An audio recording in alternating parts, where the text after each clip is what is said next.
இனிய நாள் நண்பர்களே, இன்றைய வீடியோவில் 1988 முதல் 2019 ஆண்டு வரை வெவ்வேறு பெயர்களில் வெளியான கொலையாளி சக்கி பொம்மையை அடிப்படையாக கொண்ட திரைப்படங்களின் உண்மை கதைகளை பற்றி பேசப் போகிறோம்.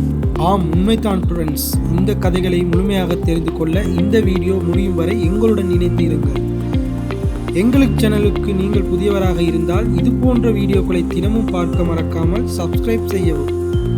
சக்கி என்ற பொம்மையை பற்றி இந்த படம் முதலில் 1988 ஆண்டு சைல்ட் பிளே என்ற பெயரில் திரைப்படமாக வந்தது. அன்றிலிருந்து 2019 வரை வெவ்வேறு பெயர்களில் 8 திரைப்படங்கள் இன்று வரை வெளிவந்துள்ளன. ஒரு இயக்குனருக்கு எப்படி ஒரு கதையை இவ்வளவு நேர்த்தியாக மாற்றியமைத்து ஒரு திரைப்படத்தை உருவாக்க முடியும் என்று நீங்கள் எப்போதாவது யோசித்திருக்கிறீர்களா? இந்த திரைப்படங்களை இயக்கிய இயக்குனர்கள் இந்த திரைப்படங்களுக்கு ஒரு கருத்தை தெரிவிக்கின்றனர். என்னவென்றால், இது தொடர்பான உண்மை வரலாற்றை கொண்ட பொம்மைகள் உண்மையில் உள்ளன என கூறிய அவர்கள், உண்மை நிகழ்வுகள் என்னவென்றால் 1988 ஆண்டு வெளியான குழந்தை நாடகத்தைப் போலவே இந்த பொம்மையை ஒரு தாயால் ஒரு குழந்தைக்கு பரிசாக கொடுக்கப்பட்டுள்ளது. முதலில் குழந்தை இந்த பொம்மையை பெற்றதில் மிகவும் மகிழ்ச்சி அடைந்தது. ஆனால் இந்த பொம்மை குழந்தை நினைக்கும் பொம்மை அல்ல என்பதை குழந்தை பிறகு உணர்ந்தது. பின்னர் இந்த பொம்மையை உயிருள்ள பொம்மையாக மாறும் பொழுது ஒவ்வொரு முறையும் அந்த குழந்தை பயந்து குழப்பங்கள் செய்தது. இவற்றை அறிந்து பயந்த பெரியவர்கள் தேடிய பொழுதுதான் இதன் உண்மை கதை 1906க்கு நம்மை அழைத்துச் செல்கிறது. அப்போது புளோரிடாவில் வசித்து வந்த ஒட்டோ என்ற குடும்பம் ஒரு தொழிற்சாலை வைத்திருந்ததுடன் அதில் ஏராளமான பணியாளர்கள் இருந்தனர். இந்த தொழிற்சாலையின் உரிமையாளரின் குடும்பத்தின் தாய் வேலையாட்களை மிகவும் மோசமாக நடத்தியுள்ளார். எனவே 1906 ஆண்டில் அவர்களின் தொழிற்சாலையில் ஒரு தொழிலாளி இந்த பொம்மையை ஐவிஜீன் ஒட்டோ என்ற குடும்பத்தின் குழந்தைக்கு வழங்கினார். இந்த பணிப்பெண் மாயாஜாலம் மற்றும் மந்திரம் பற்றி அறிந்தவர் என்று நம்பப்படுகிறது. இந்த குடும்பத்துடனான கோபத்தால் இந்த பொம்மைக்கு சாபம் விட்டு இந்த குழந்தைக்கு பரிசாக வழங்கப்பட்டுள்ளது. இந்த பொம்மை நிமிர்ந்து நிற்கும் போது அது 40 அங்குல உயரமும் மாலுமி உடையில் இருக்கும். இந்த பொம்மையும் வெளியில் அழகாக தெரிவதால் இந்த குழந்தை இந்த பொம்மையை விரைவாக தன் அருகில் எடுத்துக்கொண்டு அந்த பொம்மைக்கு ராபர்ட் என்று முதல் பெயரை சூட்டியது. இந்த சிறுவன் தான் செல்லும் இடமெல்லாம் இந்த பொம்மையை கொண்டு சென்றிருக்கிறான். சுருக்கமாக சொன்னால், இந்த குழந்தை ஒரு மனிதனுடன் ஒரு பொம்மையுடனும் பேசிக்கொண்டிருக்கிறது. இந்த குழந்தை பொம்மையை சாப்பாட்டு மேசைக்கு அழைத்துச் செல்கிறது. முதலில் இந்த குழந்தையின் பெற்றோர் இதை நன்றாக பார்த்திருக்கிறார்கள். ஆனால் அதன் பிறகு இந்த சிறந்த நிகழ்வுகள் நடக்கத் தொடங்கின. இந்த குழந்தையின் பெற்றோர் சில நாட்களாக குழந்தையின் அறையில் தங்களுக்கு அறிமுகம் இல்லாத ஒரு விசித்திரமான மற்றும் அசிங்கமான குரல் கேட்டுள்ளனர். அதே சமயம் வெறித்தனமான சிரிப்பொலியும் கேட்டுள்ளது. முதலில் குழந்தை இந்த ஒலிகளை எழுப்புகிறது என்று அவர்கள் நினைத்தார்கள். ஆனால் அது குழந்தை இல்லை என்பதை அவர்கள் விரைவில் உணர்ந்து கொண்டனர். இப்படி வினோதமான சம்பவங்களுடன் சில நாட்கள் கடந்தன.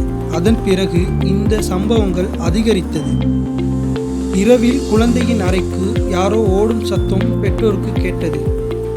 ஒரு நாள் அவர்களின் குழந்தையின் தாய் மற்றும் தந்தையை எழுப்பும் அளவுக்கு சத்தமாக கத்தியது. வேகமாக ஓடி வந்து அறையை சரிபார்த்த போது இந்த குழந்தை தனது படுக்கை விரிப்பால் முகத்தை மூடிக்கொண்டு பயந்து நடுங்கிக் கொண்டிருந்தது. அந்த நேரத்தில் குழந்தையின் அறையில் இருந்த அனைத்து பொருட்களும் எங்கும் வீசப்பட்டன. தாயை பார்த்த குழந்தை கதறி அழுதது. ராபர்ட் தான் இதை செய்தது என்று தாழ்ந்த குரலில் குழந்தை கூறியது. இச்சம்பவங்களை அடுத்து இந்த வீட்டில் வேலை செய்ய வேண்டிய பலர் பயந்து வீட்டை விட்டே வெளியேறியுள்ளனர்.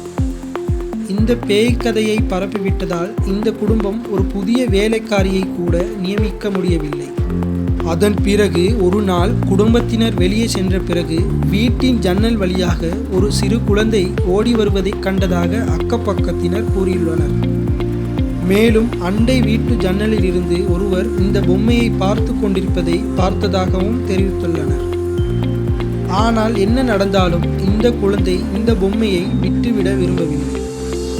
எனவே பெற்றோர் இறக்கும் வரை இந்த பொம்மை இக்குழந்தையிடமே இருந்துள்ளது. மேலும் யூஜின் தனது மனைவியுடன் வசித்து வந்த வீட்டில் அவருக்கு தனி அறை வழங்கப்பட்டது. இந்த நேரத்திலும் யூஜின் திடீரென்று கோபமடைந்து தனது மனைவியை கூச்சலிட்டார். பின்னர் சுயநினைவுக்கு வந்த பிறகு ராபர்ட் தான் இவற்றை செய்கிறது என்று கூறினார். 1974இல் உகின் இறந்த பிறகு இந்த ராபர்ட் பொம்மை ஒரு பெரிய இரும்பு பெட்டியில் வைக்கப்பட்டு வீட்டின் சேமிப்பு அறையில் வைக்கப்பட்டது. மனைவியும் யூஜினும் சிறிது காலம் கழித்து இறந்துவிட்டனர். பின்னர் இந்த வீட்டில் வசிக்க வந்த 10 வயது சிறுமியால் இந்த பொம்மை மீண்டும் கண்டுபிடிக்கப்பட்டது. அந்த குழந்தையும் முதலில் இந்த ராபர்ட் பொம்மையை மிகவும் விரும்பி தன்னுடன் வைத்து கொண்டது. ஆனால் ராபர்ட் இரவு முழுவதும் வீட்டை சுற்றி ஓடி வழக்கம் போல பொம்மைகளை அங்கும் இங்கும் வீசி பயமுறுத்தியது. ஒரு நாள் இந்த ராபர்ட் அந்த பையனின் நாயின் கழுத்தில் டை போட்டு கொல்ல பார்த்துள்ளது. எனவே இந்த சம்பவங்களால் அந்த குடும்பத்தினர் இந்த பொம்மையை மீண்டும் அந்த பெட்டியில் வைத்து பூட்டியுள்ளனர். பின்னர் இன்று வரை கலிபோர்னியாவின் நியூ வெஸ்ட் அருங்காட்சியகத்தில் உள்ள அறையில் இந்த பொம்மை பாதுகாப்பாக வைக்கப்பட்டுள்ளது. அதை நீங்கள் சென்று இன்றும் நேரில் பார்க்கலாம். ஆனால் ஒன்றை நினைவில் வையுங்கள், இந்த ராபர்ட்டை கேட்காமல் புகைப்படம் எடுக்க போகக்கூடாது. ஏனெனில் இந்த ராபர்ட்டுக்கு கேமராக்கள் பிடிக்காது. அதை கேட்காமல் புகைப்படம் எடுப்பவர்களை கார் விபத்துக்கள் போன்றவற்றால் தொந்தரவு செய்துவிடும் என்று கூறப்படுகிறது. ராபர்ட்டிடம் இது போன்ற விஷயங்களுக்கு மன்னிப்பு கேட்டு எழுதப்பட்ட நிறைய கடிதங்களை இந்த பொம்மைக்கு அருகில் வைத்து பார்க்கும் வாய்ப்பை அருங்காட்சியகம் நமக்கு இன்று கூட அனுமதி வழங்கியுள்ளது.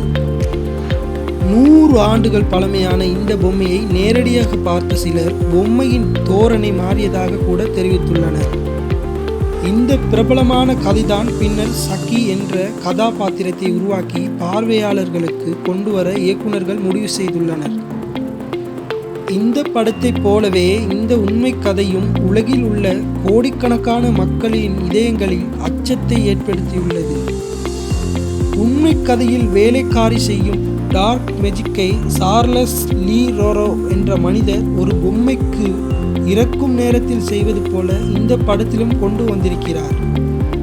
இதே இயக்குனர் செய்த இன்னொரு வேலை படத்தில் வரும் சார்லஸ் டபிள்யூ ரே என்ற பெயர் 3 கொலைக்காரர்களின் பெயர்களின் பகுதிகளை சேர்த்து உருவானது என்றும் இந்த கொலைக்காரர்களை சார்லஸ் மென்சன், பீகாவோ ஓல்ட் வெல்ஸ் என்று சொல்கிறார் மற்றும் ஜேம்ஸ் எல் ரே. எனவே இந்த வீடியோவை பற்றி நீங்கள் என்ன நினைக்கிறீர்கள் என்பதை கீழே கருத்து தெரிவிக்க மறக்காதீர்கள். இல்லையெனில் இந்த ராபர்ட் கோபத்தில் இருந்து தப்பிக்க முடியாது நண்பர்களே என்று குறைக்கொண்டே மேலும் ஒரு நல்ல வீடியோவுடன் இணையும் வரை நன்றி கூறி விடைபெறுகிறேன். நன்றிகள்.